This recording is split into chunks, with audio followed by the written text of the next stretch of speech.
ओम श्री विष्णवे नमः। आप सभी का हमारे YouTube चैनल पर हार्दिक स्वागत है। आज वैशाख मास महात्म्य में सुनिए भगवान विष्णु के 10 पूर्ण अवतारों में से एक वराह अवतार की कथा। भगवान विष्णु के इस अवतार का मुख्य उद्देश्य पृथ्वी को जल से बाहर लाना था तथा हिरण्याक्ष नाम के राक्षस का वध करना भी था। अपने इस अवतार में भगवान श्री हरि ने प्रथम बार आधे मानव रूपी अवतार में पृथ्वी पर अवतार लिया था। वराह अवतार को जंगली सुअर का रूप भी कहा जा सकता है, क्योंकि इसका मुख जंगली सुअर तथा बाकी शरीर मनुष्य के रूप में था। आज की इस वीडियो में आप भगवान श्री हरि के इस अवतार की संपूर्ण कथा के बारे में जानेंगे। वीडियो शुरू करने से पहले आप सभी से अनुरोध है, वीडियो को लाइक जरूर कीजिएगा। पौराणिक कथा के अनुसार एक समय की बात है जो भगवान विष्णु अपने वैकुंठ लोक में अपनी शैया पर विश्राम कर रहे थे और उनके अंग रक्षक जय और विजय उनके शयन कक्ष के दरवाजे पर बाहर पहरा दे रहे थे। तभी वहां पर ब्रह्मदेव के पुत्र भगवान विष्णु से मिलने के लिए आए। अब क्योंकि जब भगवान विष्णु विश्राम कर रहे थे, ऐसे में उनके अंगरक्षकों जय और विजय ने ब्रह्मदेव के पुत्रों को भगवान विष्णु के कक्ष के बाहर प्रतीक्षा करने के लिए कह दिया। तो इस बात पर ब्रह्मदेव के पुत्र भगवान विष्णु के अंगरक्षकों जय और विजय दोनों पर ही अत्यंत क्रोधित हो गए। उन्होंने उन दोनों से कहा कि हम भगवान विष्णु से मिलने के लिए आए हैं, इसलिए आप हमें रोक नहीं सकते हैं। लेकिन जय और विजय ने उनकी एक नहीं सुनी और उन्हें अंदर जाने ही नहीं दिया। इस पर ब्रह्मदेव के पुत्र उन दोनों पर ही बहुत अधिक क्रोधित हो गए और क्रोध में आकर उन्होंने भगवान विष्णु के अंगरक्षकों जय और विजय को वहीं पर खड़े खड़े श्राप दे डाला कि अब तुम दोनों पृथ्वी लोक पर मनुष्य के रूप में जन्म लोगे और तुम दोनों अपने समय के सबसे निर्दयी व्यक्ति भी बनोगे। इस पर भगवान विष्णु के अंगरक्षक जय और विजय ब्रह्मदेव के मानस पुत्रों से क्षमा याचना करने लगे, लेकिन अब दिया हुआ श्राप तो वापस लिया नहीं जा सकता था। इधर अपने कक्ष के बाहर शोर शराबा सुनकर भगवान विष्णु उठकर बाहर आए और उन्होंने देखा कि उनके दोनों आज्ञाकारी अंगरक्षक भगवान ब्रह्मा के पुत्रों से क्षमा याचना कर रहे हैं। इस पर भगवान विष्णु ने पूछा कि क्या हुआ है। तब ब्रह्मदेव के पुत्रों ने उन्हें पूरा वृतांत सुनाया। इस पर भगवान विष्णु ने ब्रह्मदेव के पुत्रों से कहा कि ये तो मेरे अंगरक्षक हैं, इन्होंने तो बस अपने कर्तव्य का पालन किया है। अपने अंगरक्षकों की क्षमा याचना पर भगवान विष्णु ने उन दोनों से कहा, हे जय और विजय, तुम दोनों पृथ्वी लोक पर मनुष्य रूप में अवश्य जन्म लोगे, लेकिन अगर तुम दोनों की मृत्यु मेरे हाथों से हो जाए तो तुम दोनों का ये श्राप मिटाया जा सकता है। और इस तरह अगर तुम दोनों की मृत्यु मेरे हाथों से हो तो तुम दोनों को इस वजह से मुक्ति भी मिल जाएगी। दिए गए श्राप के अनुसार जय और विजय ने पृथ्वी लोक पर मनुष्य रूप में एक ही घर में दो भाइयों के रूप में जन्म लिया। एक का नाम रखा गया हिरण्याक्ष और दूसरे का नाम रखा गया हिरण्यकश्यप।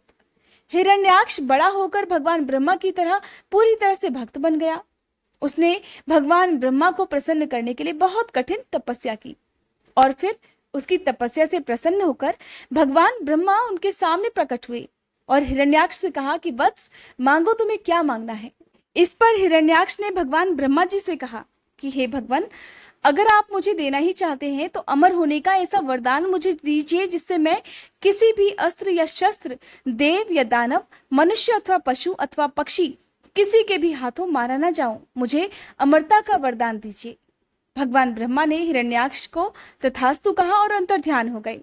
इस प्रकार हिरण्याक्ष को भगवान श्री ब्रह्मा जी से अमरता का वरदान प्राप्त हो गया।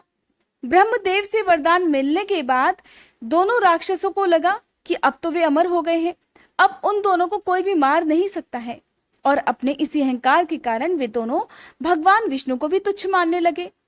फिर उन दोनों राक्षसों ने तीनों लोकों को जीतने का मन बनाया। हिरण्याक्ष राक्षस ने स्वर्ग लोक को जीतने के लिए स्वर्ग लोक पर ही आक्रमण कर दिया।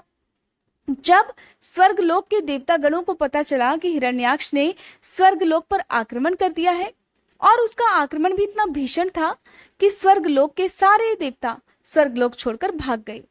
कोई भी देवता हिरण्याक्ष का सामना करने में सक्षम ही नहीं था। जब हिरण्याक्ष ने बिना किसी युद्ध के इंद्रलोक पर अधिकार कर लिया तो उसे रहा नहीं गया, क्योंकि वो तो हर किसी से युद्ध ही करना चाहता था। तब हिरण्याक्ष अपनी युद्ध की प्यास बुझाने के लिए समुद्र के किनारे खड़ा हो गया और वह वरुण देव की राजधानी जा पहुंचा। और वरुण देव की राजधानी में पहुंचकर हिरण्याक्ष ने वरुण देव को युद्ध के लिए ललकारते हुए कहा कि हे वरुण देव, आपने धरती के सारे राक्षसों को हराकर राजसूय यज्ञ किया था। आज मैं हिरण्याक्ष, एक राक्षस, आपको युद्ध के लिए ललकारता हूं। आइए और मुझसे युद्ध कीजिए और मेरी युद्ध की प्यास बुझाइए। लेकिन वरुण देव जानते थे कि हिरण्याक्ष ने घोर तपस्या करके ब्रह्मदेव को प्रसन्न करके उनसे कभी ना पराजित होने और अमर होने का वरदान प्राप्त किया है। तो इस हिरण्याक्ष राक्षस से युद्ध करना कोई अक्लमंदी का काम तो होगा नहीं। वरुण देव ये भी जानते थे कि बिना युद्ध किए ये राक्षस यहाँ से जाएगा भी नहीं। तब ऐसे में वरुण देव ने समझदारी से काम लेते हुए हिरण्याक्ष से कहा कि मैं तो एक साधारण सा देव हूं और आप एक महाबली हैं। मुझ में भला आपका सामना करने की शक्ति कहां से आएगी? आपसे युद्ध करने के काबिल तो केवल भगवान श्री विष्णु हैं।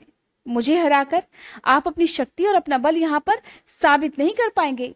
अगर आपको युद्ध करना ही है तो आप विष्णु भगवान से युद्ध कीजिए।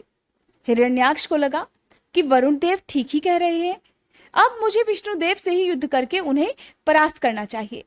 तो हिरण्याक्ष राक्षस ने वरुण देव से विष्णु भगवान का पता बताने को कहा।